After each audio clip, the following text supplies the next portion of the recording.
Greetings and welcome to Introduction to Logic. I have actually going to do two of these videos. One will be sort of going over the first chapter and first section, and the second video will be doing some of the homework. This will be probably pretty standard weekly activity where I go over the homework and then I go over the material for the homework. As far as it goes, you should probably try to listen to these. If you're getting the book and you aren't really having any questions, then you might kind of listen a little less intently. But the idea is that this will provide a secondary method or a second way of reinforcing the material. Now, as far as it goes, I do want to say that I recorded this. I think this is my 6th or 7th time recording this, and they have to be less than 15 minutes. And so a couple times I had some technical errors. I'm trying to learn this new software, and I'm trying to keep it down to the time, so they will never be more than 15 minutes. And as far as it goes, I just want to tell you, this has been a bit of a task trying to get this recorded. It has not been easy. So to begin with, we have this question: what's an argument? And the reason I ask that question is because logic is sometimes defined a little differently. It's the science of right reasoning or right reason. Reason being the ability to think, not just why humans think what they do, but how thought actually works, how the reasoning process, how inference is also the word, or reason works. But it's also called the study of arguments, or the science that evaluates arguments. And so we have to ask this question: okay, we know it's about reason and evaluating arguments, but what is an argument? Most of us would think of an argument as two people sort of yelling at each other. And to a certain degree, that is the colloquial sense, the everyday sense of what an argument is. But the textbook, as well as most logicians, are adamant about the fact that that is not what we're going to be studying. And they're right. That is not what we're studying. We're not studying people yelling at each other. But I would say I disagree with them a bit about their adamant or their steadfastness in saying that that's not what an argument is. Because I always say that two people yelling at each other is actually two arguments. And when I say two arguments, an argument, to define it, is one or more premises used to support a conclusion. And what I would say is each person is making statements to try to support a conclusion. And so that's sort of where I differ a little bit in saying, well, it's not an argument, but it's two arguments. Okay. So let's talk a little bit about the terminology from that definition. First off, you need to know what a statement is. A statement is just a simple sentence, typically with a clear truth value. Meaning, when we say truth value, we mean truth value is whether a statement is true or false. It's just a nice fancy way of saying we are able to determine, is it true or false. So if I say, what's the truth value of that, I'm saying, is that true or is that false? And a statement is a sentence that typically, and for our purposes, should be one that can find a truth value. Meaning, it's not an opinion, meaning it's not just, it's not indeterminable, or it could be indeterminable, but we would prefer it to be determinable. And the case is a statement is just a simple sentence with a truth value. Now, a premise is a statement used in support of a conclusion in an argument. So it's a statement used to support it. So something that has a truth value, a simple sentence that's true or false, used to support the conclusion in an argument. The conclusion, on the other hand, is the information that is supported by those premises, or purports to be supported by those premises. So if we go back, an argument is one or more premises, one or more statements used to support another statement. Now, we need to be sure to remember that an argument can only have one conclusion. And that's an important thing to remember. Because in the end, the case is that as far as having one conclusion, we need to remember it can only have one conclusion. Because if there's two conclusions or three conclusions, it's technically more than one argument, or you may have sub-arguments within it, but an argument ultimately only has one conclusion.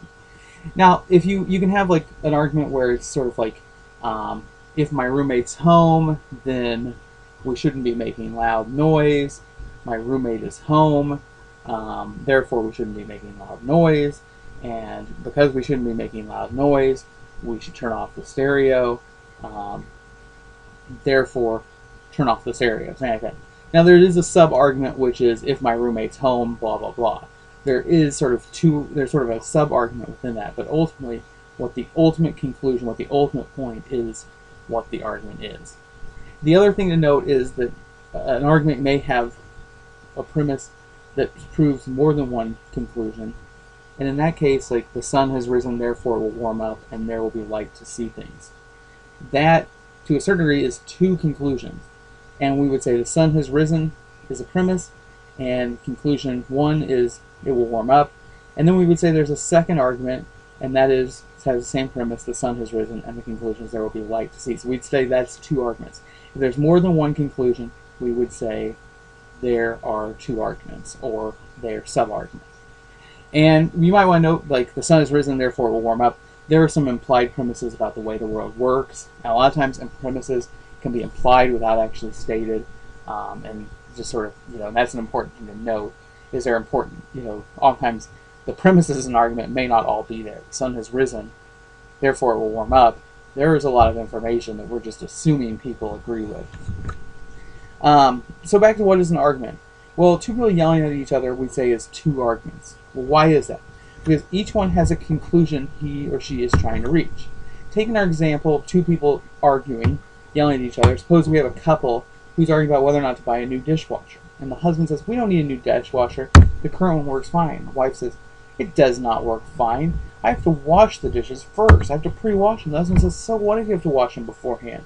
I don't see that problem with that. And the wife says, well, you don't do any work around the house, so you don't have any right to tell me it's not a hard job. And the husband says, well, I work hard, I make money, and I don't want to waste on something expensive. And she says, dishwashers aren't that expensive. He says, well, they most certainly are. They're too expensive. And she says, you know what?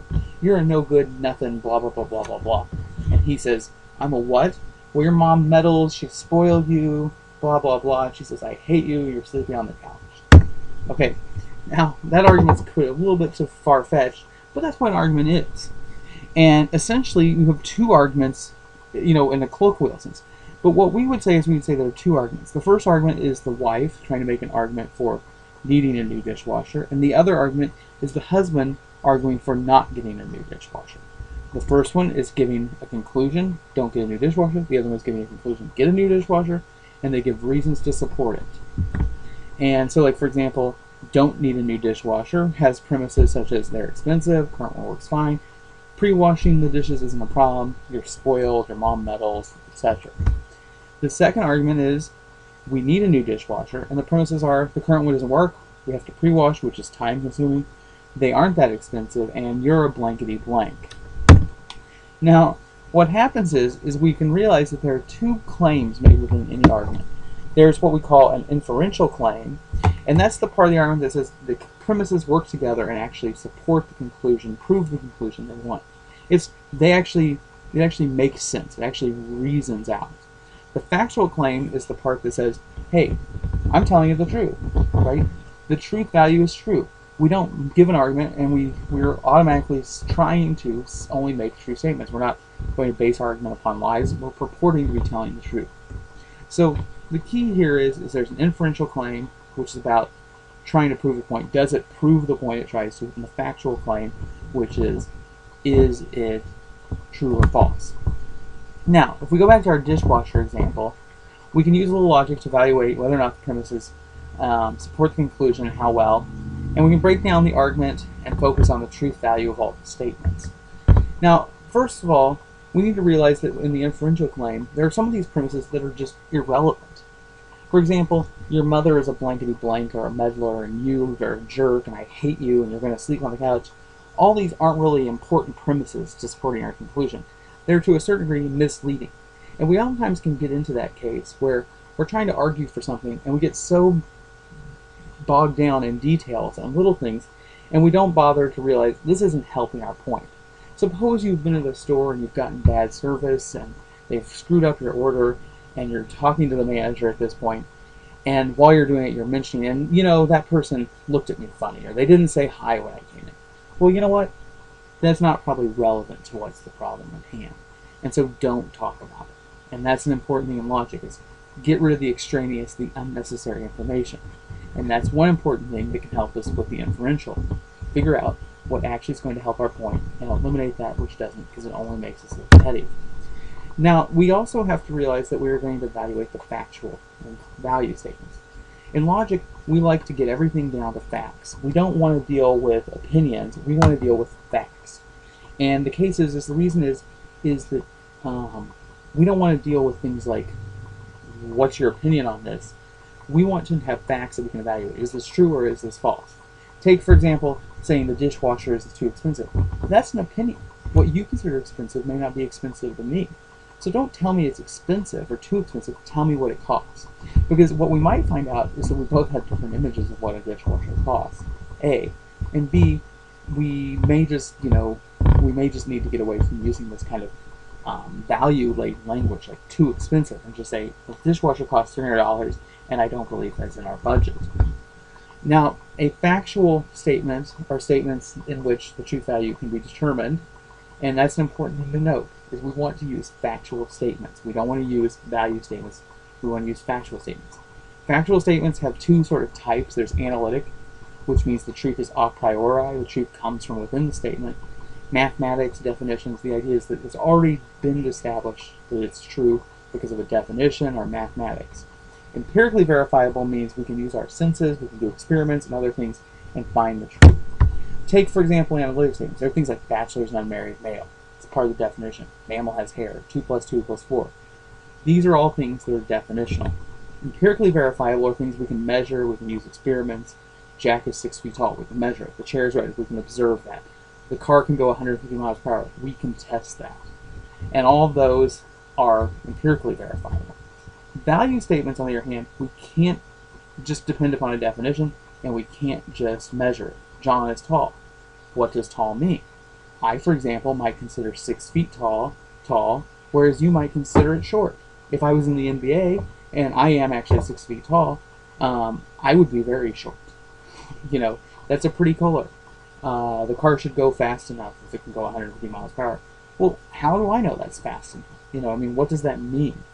And so all of these are interpretations and not just the facts. And so what we say is get down to the facts, because we can prove those true or false. And we can also be on the same page in the process.